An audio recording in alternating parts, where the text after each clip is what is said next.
下面来介绍一下 QI 的连拼工具。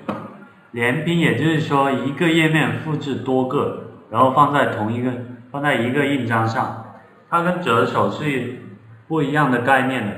折手它是多个页面放在同一个印章上，你连拼是一个页面复制多个放在一个印章上。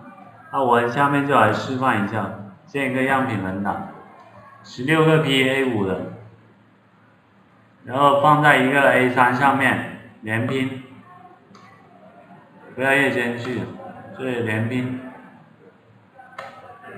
这样就是一个页面复制多个放在一个印章上，这就是420×297，这就是连拼的方法，连拼的功能，它就是说一个页面复制多个放在同一个页面上。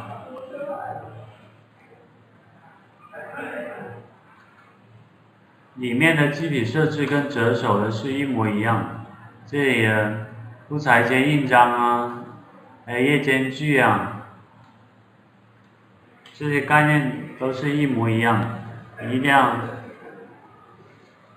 这里的具体设置是根据你的印章，你的打印纸张有多大，然后你可允许的可打印的范围有多大，你就可以设置大一点、小一点。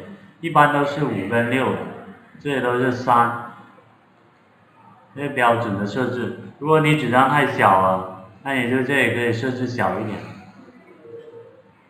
这些设置都一样，好，确定，就这样就可以了。这样就是连拼的功能。好，大家一定要区分好连拼跟折手的功能。好，谢谢。